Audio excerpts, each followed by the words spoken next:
Thibs, ¿por qué mi corazón? No, man. Wow. This was quick. This was kind of quick. That was fast. What were you doing when I was on the you verge of got taking a nap. yeah, And then that's my texts were just. I know your phone blew. I was about to. I got the notification. I was about to text you, and then you just texted me like Tibbs 5. I was like, oh shit.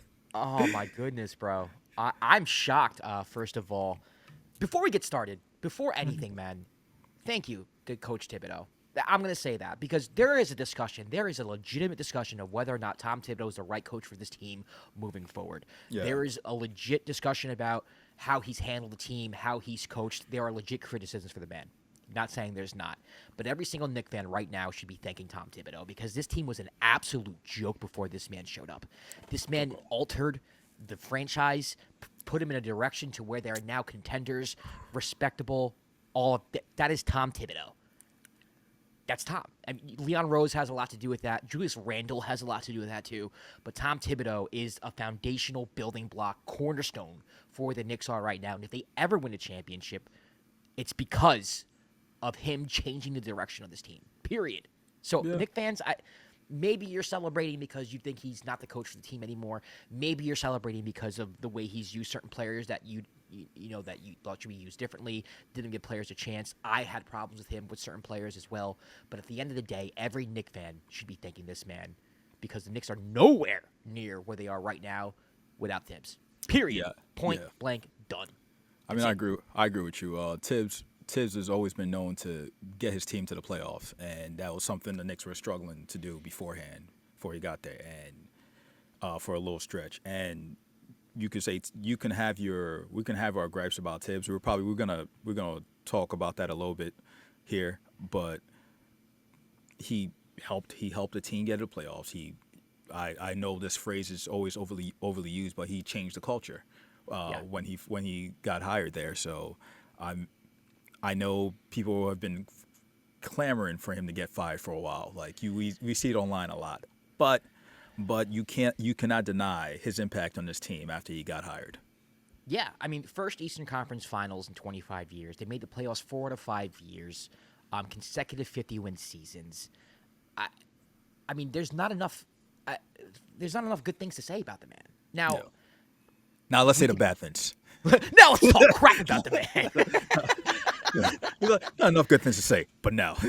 So, my thoughts going into this offseason with the Knicks, and I'll be honest with you, I haven't thought much about it because we do an NBA podcast, and I am a huge Knicks fan. But if I'm being honest with you, like Kwab and I, our focus right now is Pacers Thunder. Yeah. Like, and I'm not sure if that's the case with everybody who's a Knicks fan, whatever. But like, we cover the NBA, like that's what we do. I also work in sports as well. So like, my mind just hasn't been what are the Knicks going to do in the offseason and then breaking it down. But I do, and I have had the feeling of like, okay, if they're going to fire Tom Thibodeau, to me, that signals to me they want to keep Cat. And they want to find a way to make Brunson and Cat work together, and they don't think Thibs is the right man for the job. Maybe his offensive schemes aren't that type of he can't put the system in place to make it work. Because to me, I think you can point to Karl-Anthony Towns. This is me not knocking Towns. I'm really happy with Towns. I love Towns as a player. But there's an obvious disconnect there with Karl-Anthony Towns and the rest of the roster, especially defensively. Especially defensively, yeah. So the easy fix, well, maybe not easy because Towns has a huge salary and salaries matching everything. But the fix is if I believe in Tom Thibodeau and I believe what he's bringing to the table and I believe in his defensive philosophy, we can trade Karl-Anthony Towns for more defensive-minded players and surround Jalen Brunson, who might be the weak link on defense, and surround him with more of like a stretch four who can play deep, whatever it would have been. Like I'm not throwing players out there. Please don't hold me to the fire about, well, who would you get? I don't know. Yeah. I'm just talking about the theory of basketball roster construction. Would be, okay, well, we can get somebody similar to what they had last year, where it's like we have Jalen Brunson, but we have defenders all around him. That's how last year's team was built. But firing Tibs makes me think, okay, they want to keep Cat.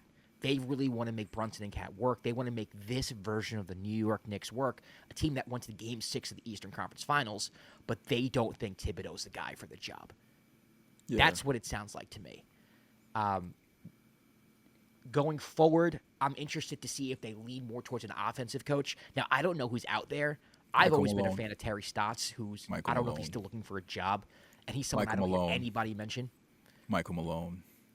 Michael Malone. It's gonna Michael be the Malone to name. New York Knicks.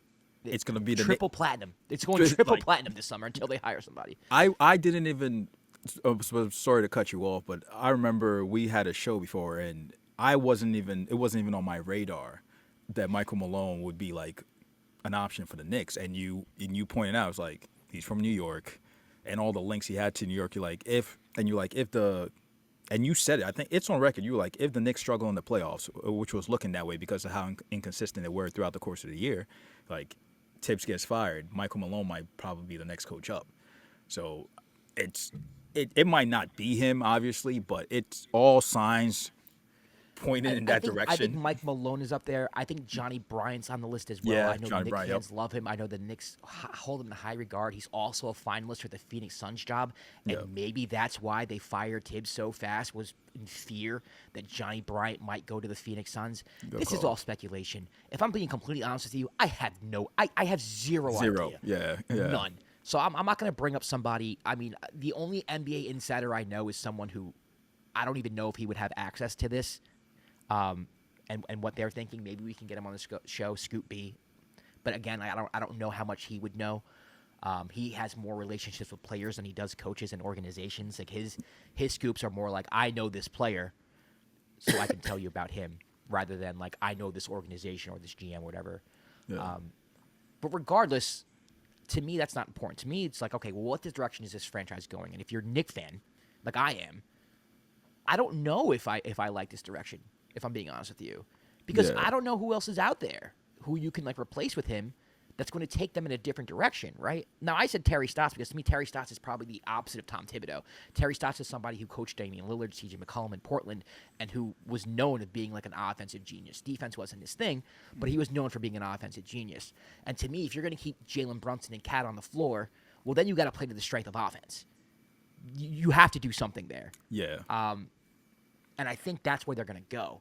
That also leaves me questioning, okay, well, what's Josh Hart's role in this team going to be? Because Josh Hart was love letters. Love letters Valentine's. with Oh my! with And Thibs. Josh Hart's my favorite basketball player on the Knicks too. So like, this is Yeah. not me dissing Josh Hart. Josh Hart's my favorite player, but Yeah. Tibbs had an infatuation with him, and a big reason why, that offense, the starting lineup didn't really work, was because teams figured out you could put the big guy on Josh Hart, have him roam, put a smaller guy on Cat, and then the Double up, historic start yeah. the Knicks got off to just Yeah. really didn't work out. So to me, that throws Josh's role up in the air for me, because it's like, okay, well, now what are you going to do with Josh Hart? Because I don't think the same coach is going to have the same infatuation for Tibbs.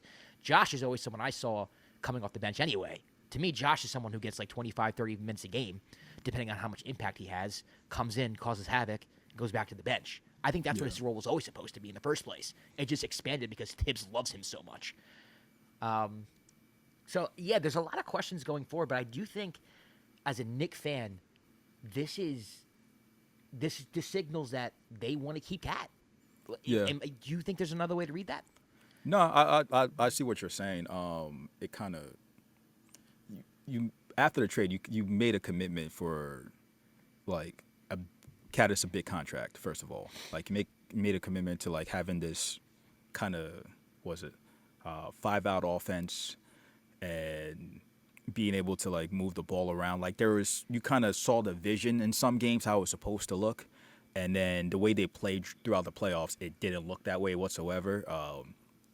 Cat came with his struggles, and it was kind of crazy that right when the season ended against the Pacers, that article came out basically lamenting how a lot of the Knicks players had an issue with the way Cat wasn't, I guess, responding to the way they played on defense, and it was like a big problem in the locker room. So, to your point, moving on from Tibbs feels like we're going to keep Cat, and we're going to build around like these two if it's like Brunson, Cat, OG, whoever else, Bridges, and then I guess trying to find pieces that work. I think the big issue to me was especially watching them against the Pacers, and I continuously made the joke, was like it took Game 3 of the Eastern Conference Finals for Tibbs to implement a bench. Yeah. to like create to play bench players and kind of go into deep bench rotation, which was everybody's kind of big issue with Tibbs throughout the course of the mini seasons. Was like, hey, you're playing 5 players like all the fucking minutes. You need a bench. You need to develop a bench. You need players. And there were games that we watched and games that I know you watched personally where the Knicks would be up by 20, 25, 30 with like 5 minutes left or so, and he still has the starters in. Won't even throw in just throw in some of the rookies just for like a couple of, just get some sweat equity. Just, you know what I mean? Just a little bit of minutes here and there.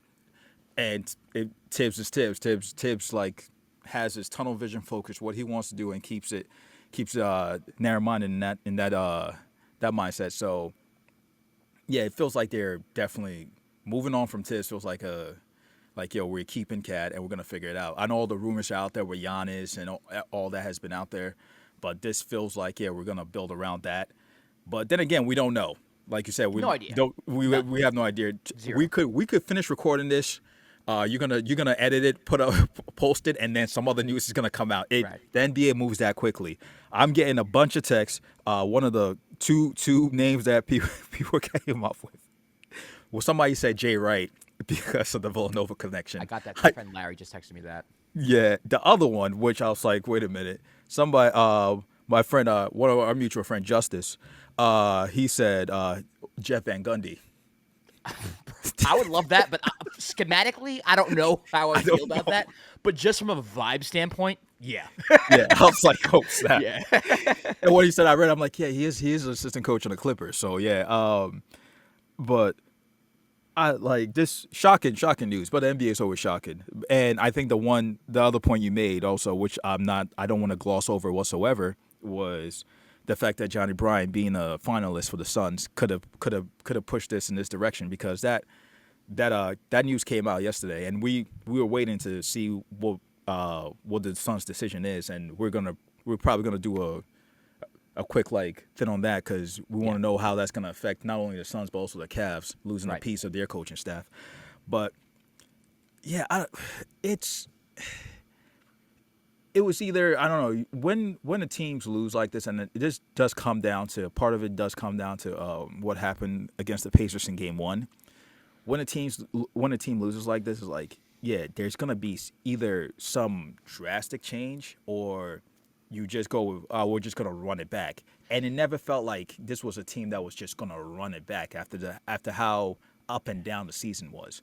Yeah. And crazy for me to say up and down, because you guys were winning. So I think it's a mixture. Well, Game 1 was terrible. I mean, my biggest complaint with Game 1 was the fact they had a 14-point lead and he kept Karl-Anthony Towns in the game. It's like, you need defense, bro. Take him out. I know he's hot, and put in Mitch. They would have won that game. Decisions, yeah. Yeah. But for me, it's also just the inability to actually change. When did we see the Knicks go zone?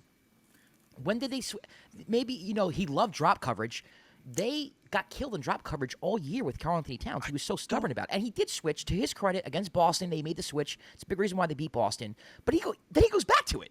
And then he switches, and it's like... Even, I was going to say, even against Detroit, Game 1, they didn't do drop. Right. They were showing, and then the next game, they went back to drop. I'm like, what? I don't why are you... And some of that is also, from what I've read and what I can see on the court, sometimes I think it's Cat not really understanding. The communication, right? Yep. Yeah. So I don't know, but there is no, for instance, with OKC, Mark Daigneault. I hate saying his last name, so I just say Mark.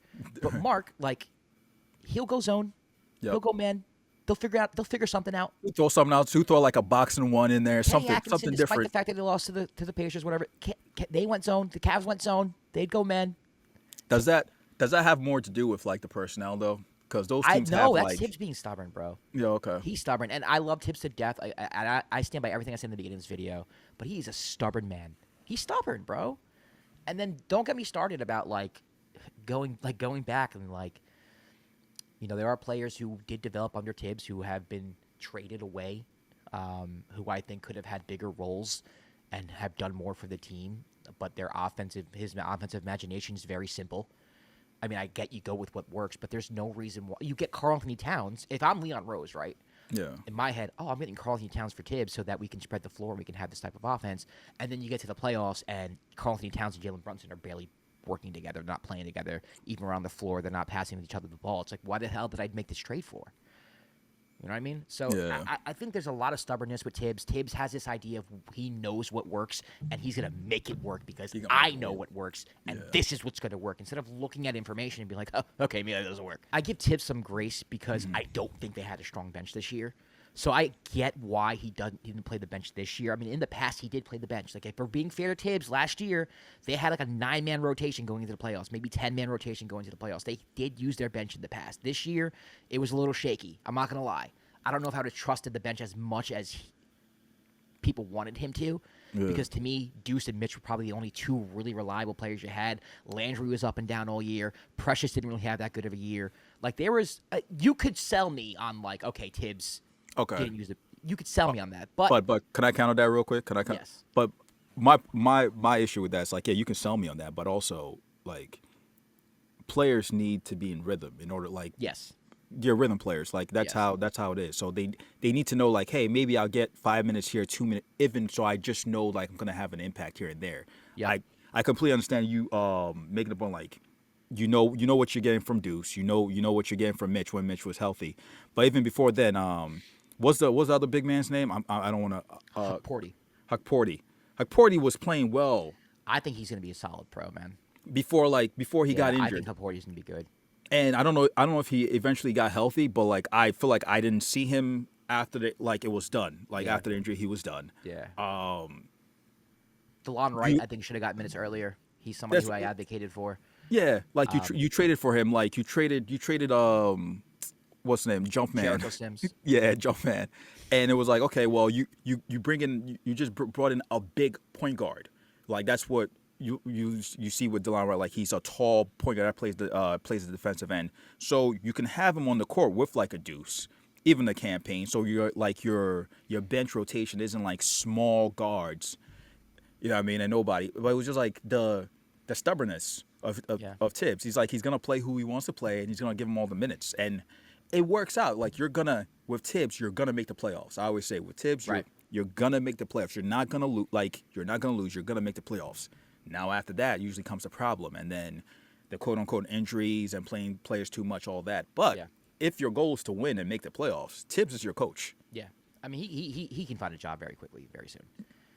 And I'm not worried about Tibbs and his employment status. I'm just to me, it's like, again, like, as just coming from a personal standpoint, if I'm somebody who turned a whole freaking franchise around and took him to the edge of the NBA Finals, and then you're firing me after the most successful season in 25 years, I'm a little pissed off.